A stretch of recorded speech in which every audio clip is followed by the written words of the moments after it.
திமுகவுக்கு கொஞ்சம் எதிரா இருக்கு அப்படின்ற மாதிரிலாம் அரசல் புரசலா பேசிட்டு இருக்காங்க. இந்த கைது சம்பவத்தை பத்தி நீங்க என்ன நினைக்கிறீங்க?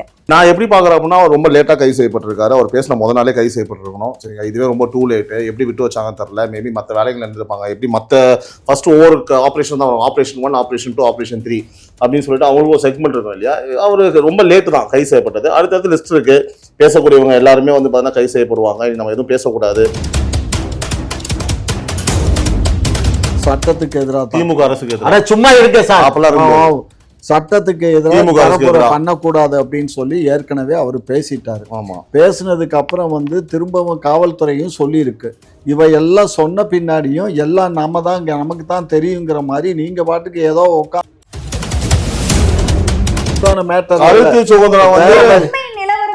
என்ன உண்மை நிலவரம் என்ன போய் பாத்தியா? நீ போய் பாத்தியாமா? இப்ப நீ கேள்வி கேட்கிற இல்ல, நீ என்ன பண்ணிருக்கணும்? நடந்துச்சுன்னா அங்க இருக்கக்கூடிய மக்கள் கிட்ட தான் கேட்பாங்க என்ன நடந்துச்சு. போய் கேட்கணும், நீ கேட்கணும். யார் போய் கேட்டா? யார் போய் கேட்டாச்சு? நீ போய் கேட்டியாமா? நிறைய பேர் போய் கேட்டிருக்காங்க. அவன் கேட்கிறான், 1000 பேர் கேட்கிறான். பேசுறவன் எவனோ அவன் போய் கேட்டிருக்கணும். பதில் பேசுறாரு, இவர் பேசுறாரு.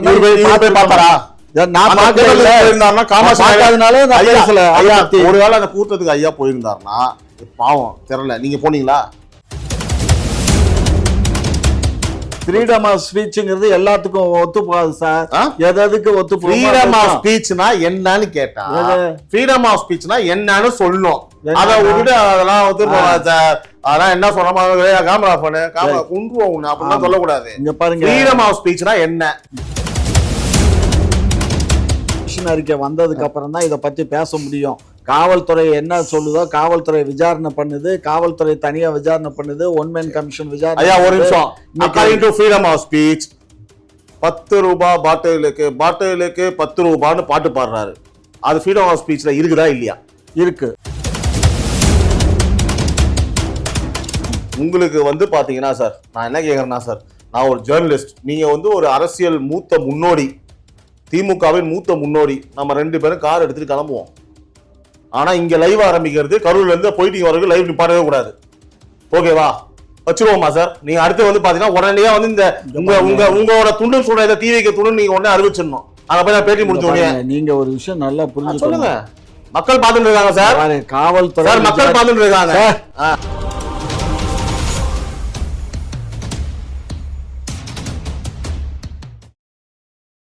குக்கு செய்தி நேயர்களுக்கு வணக்கம். நான் உங்க தீபிகா. இன்றைய நிகழ்ச்சியின் சிறப்பு விருந்தினர்கள் திமுகவின் மூத்த முன்னோடி முனைவர் காமாட்சி நாயுடு அவர்கள் மற்றும் டைம்ஸ் ஆஃப் ரிபப்ளிக் பத்திரிகையின் ஆசிரியர் நவீன் அவர்கள். இருவருக்கும் வணக்கம். வணக்கம் தீபிகா. சார், இப்போ பார்த்தீங்க அப்படின்னா ரெட்பிக்ஸ் ஓனர் இருக்கார் இல்லையா, ஸோ அவரை வந்து கைது பண்ணியிருக்காங்க. எதனாலன்னு பார்த்தீங்கன்னா, அதாவது கரூர் சம்பவம் தொடர்பாக அவர் வந்து சில வீடியோக்கள்லாம் வெளியிட்டிருக்காரு. திமுகவுக்கு கொஞ்சம் எதிராக இருக்கு அப்படின்ற மாதிரிலாம் அரசல் புரசலாக பேசிட்டு இருக்காங்க. இந்த கைது சம்பவத்தை பத்தி நீங்க என்ன நினைக்கிறீங்க? நான் எப்படி பாக்குறேன் அப்படின்னா, அவர் ரொம்ப லேட்டா கைது செய்யப்பட்டிருக்காரு. அவர் பேசின முத நாளே கைது செய்யப்பட்டிருக்கணும். சரிங்க, இதுவே ரொம்ப டூ லேட்டு. எப்படி விட்டு வச்சாங்கன்னு தெரியல. மேபி மற்ற வேலைகள் இருந்திருப்பாங்க. எப்படி மற்ற ஃபர்ஸ்ட் ஒவ்வொரு ஆப்ரேஷன் தான் வரும். ஆப்ரேஷன் 1, ஆப்ரேஷன் 2, ஆப்ரேஷன் 3 அப்படின்னு சொல்லிட்டு அவங்களுக்கு ஒரு செக்மெண்ட் இருக்கும் இல்லையா. அவருக்கு ரொம்ப லேட்டு தான் கைது செய்யப்பட்டது. அடுத்தடுத்து லிஸ்ட் இருக்கு. பேசக்கூடியவங்க எல்லாருமே வந்து பார்த்தீங்கன்னா கைது செய்யப்படுவாங்க. நம்ம எதுவும் பேசக்கூடாது. நீங்களும் திமுக எதிராக 4 கேள்வி. சமூக வலைதளத்துல ஒரு 25 பேர் கருத்து தெரிவிச்சிருக்காங்களாம். சோ அவங்க மேலயுமே வழக்கு தொடர்ந்து இருக்கிறதா தகவல். ஆமா, நீங்க இப்ப 4 கேள்வி இதே மாதிரி அகைன்ஸ்டா கேட்டிருந்தீங்கன்னா தீபிகா மேலேயும் வழக்கு தொடருவாங்க. ரொம்ப கஷ்டம், புரியுதுங்களா? நான் இதே மாதிரி பேசிட்டு இருந்தா என் மாதிரியும் வழக்கு தொடருவாங்க. பேசவே கூடாது. நீங்க என்ன பண்ணணும்னா திமுக வாழ்க ஐயா மாதிரி இருந்துக்கணுங்க. சிம்பிளா சொல்லணும்னா அவ்வளவுதான் சார். இந்த குற்றச்சாட்டு வைக்கிறாங்க திமுக மேல, இதை எப்படி பாக்குறீங்க? இங்க பாரு, சட்டத்துக்கு புறம்பா எந்த செயலையும் நாங்க செய்ய மாட்டோம். சட்டத்துக்கு உட்பட்டு தான் செய்யறோம். ஏற்கனவே முதலமைச்சர் வந்து ஒரு சென்சிட்டிவான ஒரு விஷயம் நடந்து 41 பேர் இறந்து போயிட்டாங்க. யாரும் இந்த நேரத்தில் இந்த மாதிரி விஷயங்களை யாரும் சென்சிட்டிவான விஷயங்களை யாரும் ஒண்ணு சொல்லிடவா? நீங்க பேசும்போது சட்டத்துக்கு எதிரா இல்ல, திமுக அரசுக்கு எதிரா. சட்டத்துக்கு எதிராக திமுக அரசுக்கு எதிராக சும்மா இருக்க சார். சட்டத்துக்கு எதிராக பண்ணக்கூடாது அப்படின்னு சொல்லி ஏற்கனவே அவர் பேசிட்டாரு. ஆமா, பேசினதுக்கு அப்புறம் வந்து திரும்பவும் காவல்துறையும் சொல்லியிருக்கு. இவை எல்லாம் சொன்ன பின்னாடியும் எல்லாம் நமக்கு தான் தெரியுங்கிற மாதிரி நீங்க பாட்டுக்கு ஏதோ உட்காந்துக்கிட்டு ஒரு சேனல்ல லைட்டை போட்டுக்கிட்டு உட்காந்து பேசுறது வந்து தவறான செய்தி. இதெல்லாம் வந்து பேசக்கூடாதுன்னு சொன்ன பின்னாடி பேசினா என்ன? கருத்து சுதந்திரம் வந்து என்ன கருத்து சுதந்திரம்? கருத்து சுதந்திரம் இந்த சென்சிட்டிவான மேட்டர். கருத்து சுதந்திரம் வந்து என்ன உண்மை நிலவரம் என்ன போய் பாத்தியா? நீ போய் பாத்தியாமா? இப்ப நீ கேள்வி கேட்கற இல்ல, நீ என்ன பண்ணிருக்கணும்? சம்பவம் நடந்துச்சுன்னா அங்க இருக்கக்கூடிய மக்கள் கிட்ட தான் கேட்பாங்க என்ன போய் நடந்தது. கேட்கணும், நீ கேட்கணும். யாரு போய் கேட்டா? யாரு போய் கேட்டாச்சு? நீ போய் கேட்டியாமா? நிறைய பேர் போய் கேட்டிருக்காங்க இல்லையா? அவன் கேக்குறான், 1000 பேர் கேக்குறான். பேசுறவன் எவனோ அவன் போய் கேட்டுக்கணும். பதில் பேசுறாரு, இவர் பேசுறாரு. நான் பார்க்காதனால நான் பேசல. ஒருவேளை அந்த கூட்டத்துக்கு ஐயா போயிருந்தாருன்னா பாவம் தெரியல. நீங்க போனீங்களா? நான் தான் அதை பத்தி பேசலையே. நான் அதை பத்தி பேசுறதுக்கு எங்களுக்கு கமிஷனுடைய அறிக்கை வந்ததுக்கு அப்புறம் கமிஷன் ஒரு உங்க பக்கம் வந்தா நீங்க நிரூபிச்சு வந்து ஃபைட் பண்ண வேண்டியது. இந்த கருத்துக்கள்லாம் யாரும் பதிவிடக்கூடாதுன்னு எப்படி நீங்க வந்து சொல்லலாம்? அப்படிதான் அரசாங்கத்தின் பேர்ல வீண் பழி சுமத்த கூடாது. தமிழக அரசு சட்டத்துக்கு உட்பட்டு தான் இந்த செக்ஷன் படி தான் போட்டிருக்கு. இந்த செக்ஷன் படி இந்த மாதிரி பேசக்கூடாதுங்கிறத அறிவிச்சிருக்கோம். அதுபடி நீங்க பேசக்கூடாது, பேசுனா தப்பு தான். ஃப்ரீடம் ஆஃப் ஸ்பீச் அப்படின்றது என்ன சார்? சொல்லுங்க. எது சொல்லுங்க? ஃப்ரீடம் ஆஃப் ஸ்பீச்ங்கிறது எல்லாத்துக்கும் ஒத்து போகாது சார். எதுக்கு ஒத்து போகும்? ஃப்ரீடம் ஆஃப் ஸ்பீச்னா என்னன்னு கேட்டா, ஃப்ரீடம் ஆஃப் ஸ்பீச்னா என்னன்னு சொல்லணும். அத விட்டுட்டு அதெல்லாம் வந்து அதெல்லாம் என்ன சொல்ற கேமரா பண்ணு குண்டுவோம் அப்படிலாம் சொல்லக்கூடாது. இங்க பாருங்க, ஃப்ரீடம் ஆஃப் ஸ்பீச்னா என்ன? இங்க பாருங்க, எங்க பாக்க எல்லா சந்தர்ப்பத்திலையும் எல்லாத்தையும் பேச இயலாது. ஐயா சில இளைஞர்கள் according to freedom of speech நான் திமுக அரசை எந்த குற்றமும் சொல்லல, சரிங்களா? According to freedom of speech அந்த செருப்பு ரசிகர்கள் விஜய் அவர்கள் மேல அடிப்பாங்களா அடிக்க மாட்டாங்களா? இந்த கேள்வியை நான் முன்வைக்கிறேன். இது ஃப்ரீடம் ஆஃப் ஸ்பீச்ல வருமா வராதா? அதெல்லாம் வரும். அப்ப பதில் சொல்லுங்க. வரும்ல, நாங்க பதில் சொல்ல இயலாது. அது ஒன்மேன் இத கேட்டதுதான் அரெஸ்ட் பண்றாங்க. அந்த பொண்ணு கேட்டு இருக்குது, சும்மா பேசுறீங்க. அது எங்களுக்கு கமிஷன் அறிக்கை வந்ததுக்கு அப்புறம் தான் இதை பத்தி பேச முடியும். காவல்துறை என்ன சொல்லுதோ காவல்துறை விசாரணை பண்ணுது, காவல்துறை தனியா விசாரணை பண்ணுது, ஒன்மேன் கமிஷன் விசாரணை. ஐயா ஒரு நிமிஷம். According to freedom of speech 10 ரூபாய் பாட்டிலுக்கு 10 ரூபான்னு பாட்டு பாடுறாரு. அது ஃப்ரீடம் ஆஃப் ஸ்பீச்ல இருக்குதா இல்லையா? இருக்கு. Very good. According to freedom of speech அந்த மாதிரி பேசணும்னே அங்க ஒரு ஆம்புலன்ஸ் வருது. இவரு பேசி முடிச்ச உடனே திடீர்னு அந்த ஆம்புலன்ஸ் அங்க வந்தது. இத ஃப்ரீடம் ஆஃப் ஸ்பீச்ல கேள்வியா முன்வைக்கலாமா வேணாமா? ஏங்க உங்களுக்கு மனசாட்சி இல்ல? 3 பேர் செத்து போயிட்டாங்க, தூக்கிட்டு ஐயா மேனிபுலேட் பண்ணாதீங்க. இவர் பேசிட்டே இருக்காரு, அங்க நடக்கல. அப்ப ரிசல்ட் தான் நடந்துட்டு இருக்கு, அப்ப நடக்கல. நடக்கவே இல்லைன்னு சொல்லலாம். 3 பேர் அவர் வர்றதுக்கு முன்னாடி செத்து போயிட்டான். பாருங்க, அப்ப நடக்கல. பாரு, நீயும் பாக்கல, நானும் பாக்கல, இவரும் பாக்கல. பார்க்காத ஒரு விஷயத்தை பத்தி நம்ம பேசக்கூடாது. சும்மா நம்ம டைவர்ட் ஆகி போறோம். என்ன ஃப்ரீடம் ஆஃப் ஸ்பீச்? இவர் இந்த மாதிரி பேசின உடனே அங்க ஆம்புலன்ஸ் வருதுன்றது கேட்கலாமா இல்லையான்றதான் இங்க கேள்வி. அது நடந்ததா, செந்தில் பாலாஜி அனுப்பிச்சாரா, காமாட்சி அனுப்பிச்சாருன்றது இந்த கேள்வி கிடையாது. நெறியாளர்கிட்ட இருந்து ஃப்ரீடம் ஆஃப் ஸ்பீச்சுக்கு இந்த கேள்வியை முன்வைக்கலாமா இல்லையான்றத பதில் சொல்லுங்க. கேள்வி முன்வைக்கிறது எங்க வைக்கணும்? இப்ப வைக்க முடியாது. இப்ப நிகழ்ச்சி நடந்து முடிஞ்சு. According to freedom of speech வந்து பாத்தீங்கன்னா இவர் பாட்டு பாடினாரா, அங்க ஆம்புலன்ஸ் எப்படி வந்ததுன்றது வைக்க கூடாதா? வைக்க கூடாது. அப்ப உங்களுக்கு அதை பத்தி தெரியல, அவ்வளவுதான். இது வந்து மக்கள் சொல்லிட்டோம். மக்கள் இது எப்படி கேள்வி முன்வைக்க சொல்லலாம்? ஏன்னா திமுக அம்சம் சொன்னாதாங்க அது திமுக அகன்ஸ்டா பேசுறது, திமுக அரசு அம்சம் சொன்னாதான். இல்ல செந்தில் பாலாஜி அமிச்சிட்டாரு, இதெல்லாம் வந்து பாத்தா காமாட்சி அமிச்சாரு அப்படிதான். அதுதான் வந்து நம்ம ஒருத்தர் குற்றச்சாட்டு டேரக்டா வைக்கிறோம். எப்படி வந்து கேள்விதான் எழுப்புறோம். உண்மை தெரியாம யாரும் எதையும் பேசக்கூடாதுங்கிறதா என்னுடைய கொள்கை. நபரை இப்ப ஸ்டாலின் தான் பண்ணாருன்னு அவரு சொல்லல. இந்த மாதிரி வந்து ஒரு விஷயம் பொதுப்படையாவும் என்ன மஸ்துக்கு பேசணும்? பொதுப்படையா எதுக்கு பேசணும்? பொதுப்படையா என்ன பேசணும்? பொதுப்படி எங்க சார்? ஆமா, வேன் வந்துச்சு, ஆம்புலன்ஸ் வந்துச்சு, ஆம்புலன்ஸ் வேன் வராம பின்ன என்ன வந்தது? வேன் வந்துதான் வரலையா? எதுக்கா வந்துச்சு? அதான் நான் கேக்குறேன். 3 பேர் செத்து போயிட்டா அவனை தூக்குறதுக்கு வந்து அது அப்ப நடக்கலன்றேன். ஏன் நீங்க பாத்தீங்களா? ஏங்க நடந்ததுங்க, அப்ப நடக்கலங்க. மக்கள் சொன்னாங்க, அவங்க இருக்கவங்க சொன்னாங்க. நடக்கிறதுக்கு முன்னாடியே ஆம்புலன்ஸ் உள்ள வந்துருச்சு. ஏமா எல்லாமே கதை விடுறீங்க நீங்க. தயவு செய்து விஜய் அவர்கள் வந்து ஆம்புலன்ஸ் டிரைவர் கேட்டாரா? ஆனந்த விகடன்ல படிச்சு பாருங்க, நெட்லயே போட்டிருக்காங்க. ஆனந்த விகடன் பத்திரிக்கை.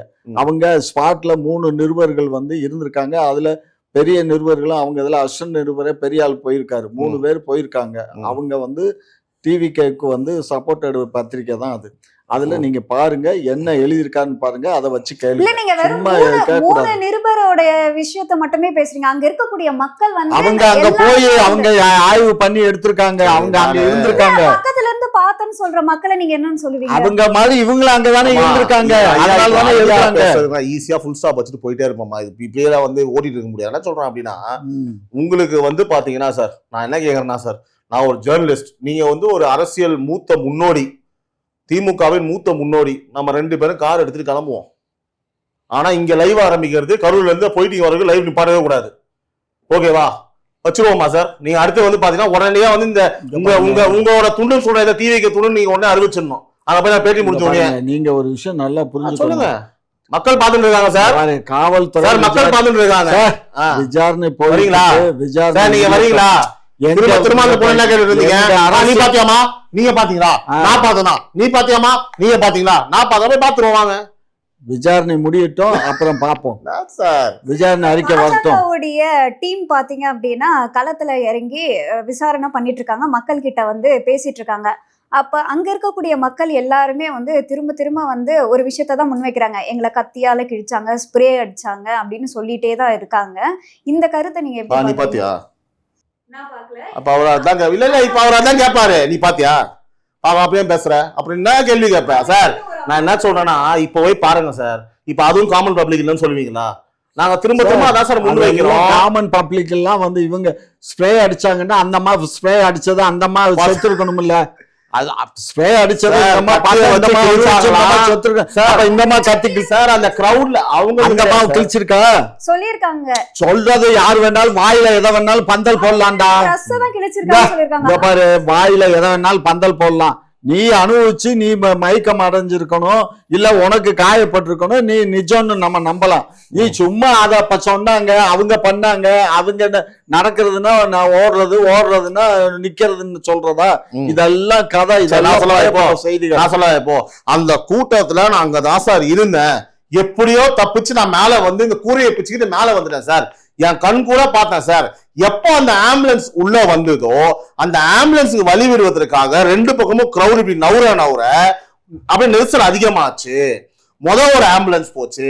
விஜய் அண்ணா அங்க இருந்து எப்பா தம்பி போகணுமாப்பா அப்படின்னு கேட்கும் போது, என்னப்பா போறீங்களாப்பான்னு கேட்கும் போது, உங்களா மாதிரி இப்ப கொட்ட முடிச்சுதான் அந்த ஆம்புலன்ஸ் எவரும் இருந்தாங்க அப்படின்னு சொல்லி விஜய் அவர்கள் ஸ்டேட்மெண்ட் வச்சாரு. இத வந்து பாத்தீங்கன்னா விஜய் வந்து மாடியில நிக்கிறாரு, கீழே ஆம்புலன்ஸ்ல ஓட்டிட்டு அந்த கூட்டத்தை அவர் கேட்கறது இங்க கேக்குது. அமைதியா எதுவுமே பேசாம பக்கத்துல தான் கேக்குறாங்களா சார்? கேட்ட ஒரு வீடியோமே அறியாத போறீங்களாப்பான்னு சொல்லி அவன் கேட்டிருப்பாரியா? அந்த இவனு கேட்கணும் இல்ல? இவன் ஜன நெருக்கத்துல உள்ள இருக்கான். மைக்ல கேட்டாலும் இவன் வண்டி ஓட்டிக்கிட்டு இருக்கான். அந்த நெரிசல் என்ன செந்தில் பாலாஜி இந்த ஆம்புலன்ஸ் அம்சாங்க, நான் நின்று இருந்தேன் அப்படின்னு நான் சொன்னேன். சும்மா பாருங்க நீங்க அப்ப இங்க பாருங்க. இல்ல நான் அப்படி ஒரு அப்படி சொன்னா அப்ப நீங்க சொன்னா ஒத்து கொடுக்கலாம் சார். நான் என்ன கேக்குறேன், எதுமே பேசாம அமைதியா இருக்கறேன்னா அது போய் சொல்லாம உங்களுக்கு எப்படி தெரியும்? நீ பாத்தீங்க அமைதியா இருக்கா அமைதியா இல்லங்கிறது எல்லாமே விசாரணை அறிக்கை வந்ததுக்கு அப்புறம் அத பத்தி பேசுவோம். வேற சப்ஜெக்ட் இருந்தா பேசு. இன்னொரு கேள்வி வேற பேசுமா சார். இப்ப விஜய் நீ உள்ள போக போறியா? இல்ல, விஜய் அவர்கள் பேசிட்டு இருக்கும்போது பின்னாடி ஒரு ஹாஸ்பிடல் இருக்கு, அந்த ஹாஸ்பிடல்ல ஏன் சேர்க்கல அப்படின்ற ஒரு கேள்வியுமே. அதெல்லாம் இங்க எனக்கு தெரியாது. எனக்கு தெரியாத ஒரு விஷயத்த என்கிட்ட கேட்டீங்கன்னா நான் அதுக்கெல்லாம் பதில் சொல்ல இயலாது. நீங்க கேள்வி கேளுங்க. பின்னாடி இருக்க ஹாஸ்பிட்டல்னா கவர்மெண்ட் ஆஸ்பத்திரிக்கு தான் எதையுமே எடுத்துட்டு போவாங்க, புரிஞ்சுக்கோங்க. அது தனியார் ஹாஸ்பிட்டலா இருக்கும், புரிஞ்சுக்கிட்டு பேசுங்க சார். திமுக ஆட்சியில் ஃப்ரீடம் ஆஃப் ஸ்பீச் வந்து இருக்கா சார்? இல்லாமல நீங்க இப்ப உட்காந்து பேசிட்டு இருக்கீங்க. என்ன சார் என்ன பதில் சொன்னேன்? இப்ப என்ன சொன்னேன் சார்? நானும் வந்து பாத்தீங்கன்னா பேசுறது அவங்களுக்கு ஒரு சங்கடமா இருக்கு, நியாயமா பண்ணல அப்படின்னா எனக்கும் இந்த நிலைமை தான், கேள்வி கேட்கிற நிறைய நிலைமை தான், நல்லா சொல்லிட்டேனே.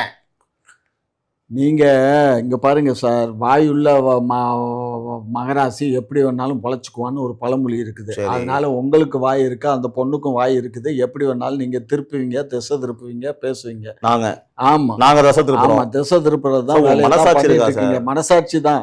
பிலிப்ஸ் ஜெரால்ட எதுக்கு கைது பண்ணாங்கன்னா அந்த அவர் பேசின பேச்சுக்கு தான் கைது பண்ணாங்க. நீங்க அதை அப்படியே வழிமொழிகிறீங்க. அந்த பொண்ணு அதை வழிமொழிஞ்சு கேள்வி கேட்கிறா. அதை ஒரு கலட்டி சிரிக்க அவ போய் கேட்கிறாளாம். அவ கேட்கறதுக்கு அவ அந்த யாரோ ஒருத்தி சொன்னாலாம் பதில். இதெல்லாம் என்ன?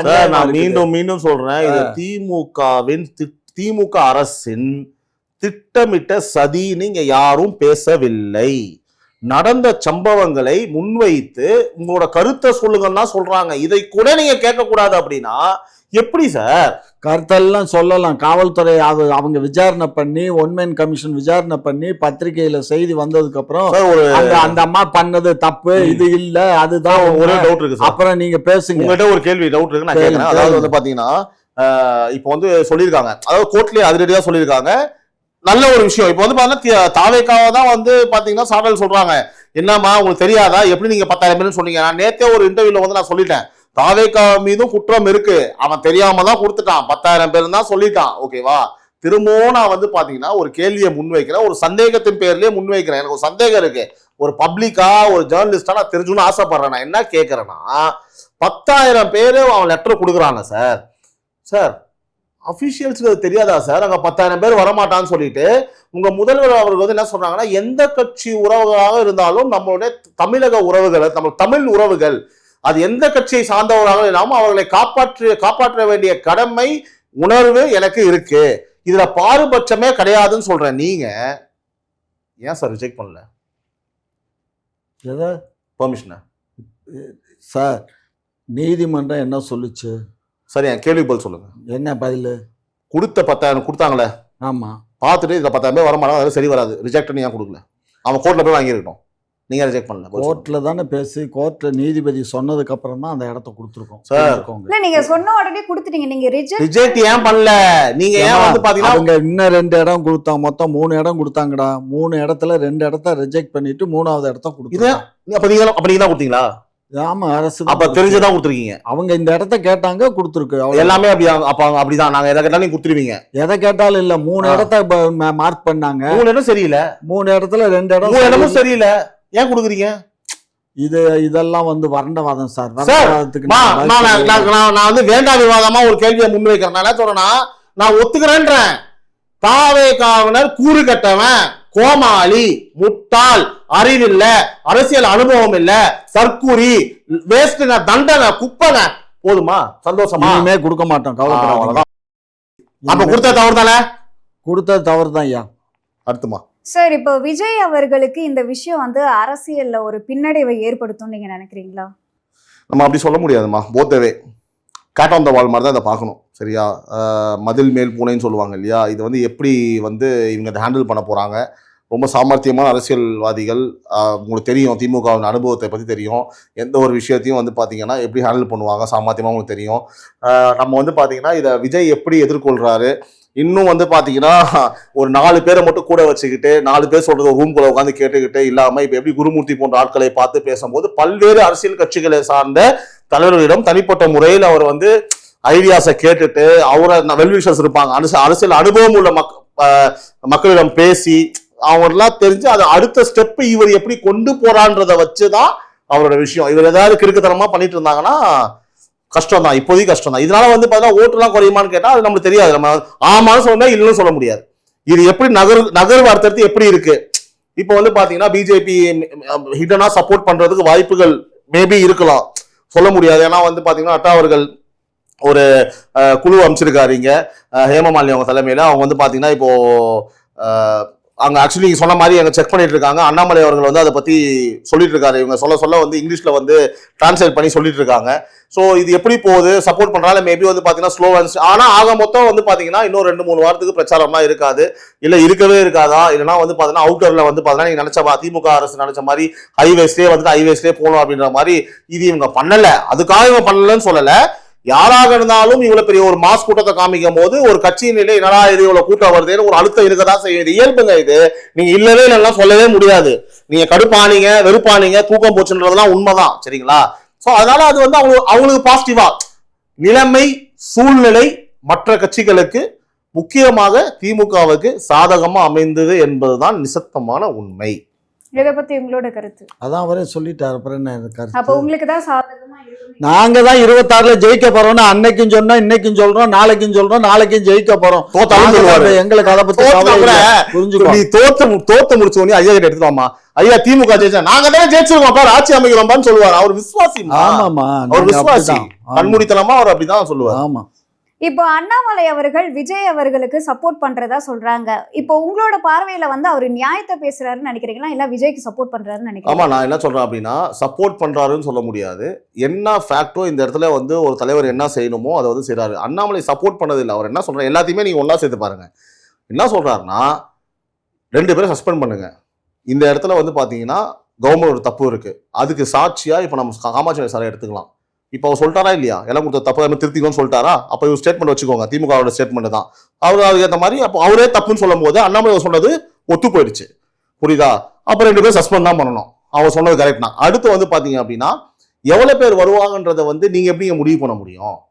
அவங்க எதுவாக இருந்தாலும் ஒரு நிகழ்ச்சி நடக்கும்போது நீங்க ஒரு பிளாட்ஃபார்மா இருக்கணும். நீங்க வந்து பாத்தீங்கன்னா ஒரு நடுநிலையா நின்று தமிழக அரசு தான் வந்து பாத்தீங்கன்னா இந்த மாதிரி கட்சிகளுக்கு ஒரு வழி நடத்தி கரெக்டா கொண்டு போறதுக்கு பாதுகாப்புக்கு நீங்க ஒரு பிளாட்ஃபார்மா இருக்கணும், ஒரு பிரிட்ஜா இருக்கணும்னு சொல்லி சொல்றாரு, செயல் பண்ணணும்னு சொல்றாரு.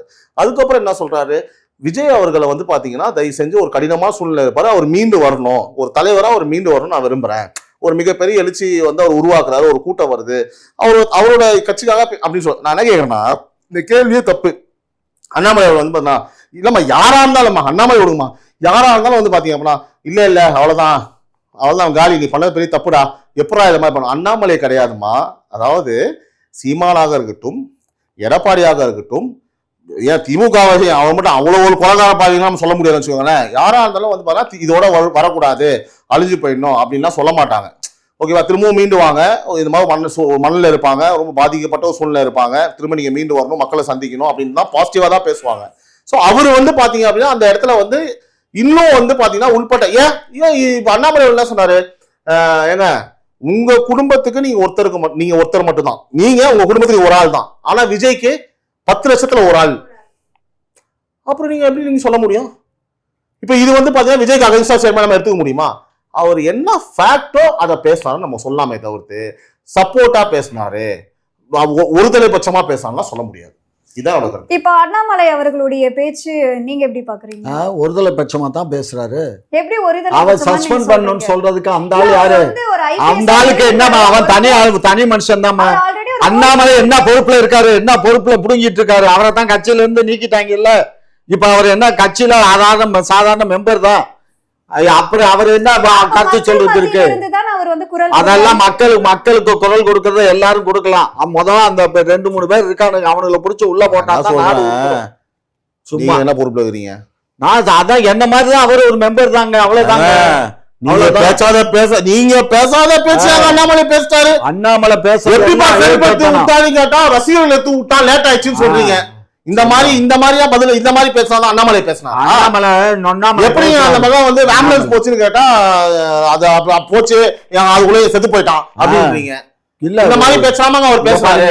அண்ணாமலை என்ன பண்ணாரு, கட்சியில அங்க இருக்கும் போது எங்க மேல அதுன்னாரு இதுன்னாரு, என்னத்தை புடுங்கினாரு, எத்தனை பிரச்சனைகளை கலப்பினாரு, எங்க கட்சி ஊழல் எதையாவது நிரூபிச்சாராம் சரி, ஜர்னலிஸ்ட்லயும் சரி. ஓகேங்களா? இருக்கிற உள்ளபடி பேசினா எல்லாத்தையும் சந்திக்க தயாராக நீங்கள் இருக்க வேண்டும். சரியா? ஜிங் சாக் அந்த மாதிரி இருந்தீங்கன்னா நீங்க வந்து எப்படி வேணா சர்வை பண்ணலாம் ஜாலியா.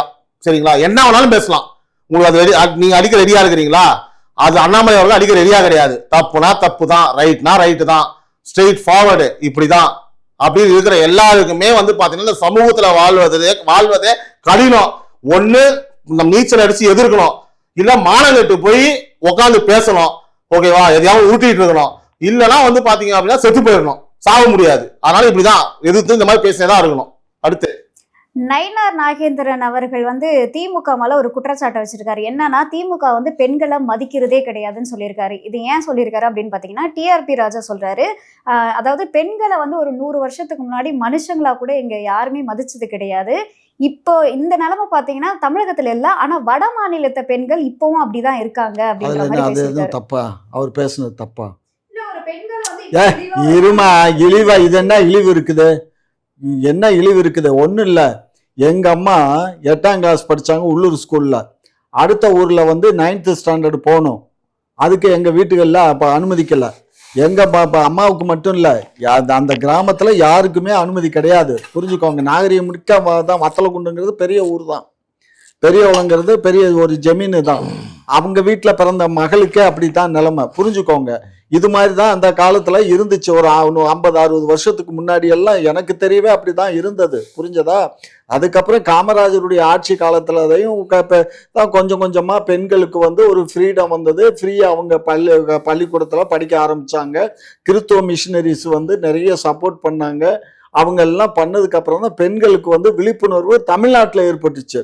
இது தமிழ்நாட்டுல இருக்க இந்த ஃப்ரீடம் இன்னைக்கு ஊபிலயோ ராஜஸ்தான்லயோ வேற எங்க பீகார்லயோ எங்கேயாவது இருக்குதா நினைச்சு பாருங்க. அங்க இருக்க பெண்கள் யாரும் வந்து இந்த மாதிரி அத யார் சொன்ன உனக்கு தெரியுமா?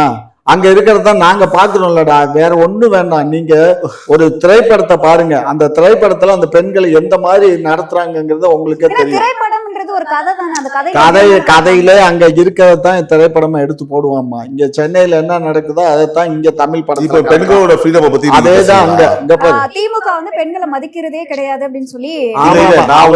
நீங்க பெண்களை வந்து மதிக்கிறாங்கன்னு சொல்றீங்களா? பெண்கள் தானுங்க நாங்க தெய்வமா வணங்குறோம். அப்ப எப்படி அந்த ஒரு திமுக கவுன்சிலரா ஒரு லேடி போட்டு இடுப்பக்கல்னாங்கன்னு சொல்லி ஒரு பிரச்சனை. இடுப்பக்கல்னா என்ன தப்பு? இதெல்லாம் வைப்பீங்களாமா வீடியோல? வச்சிருக்கீங்களா? இதை பத்தி நான் பேச வச்சுக்கோங்களேன்.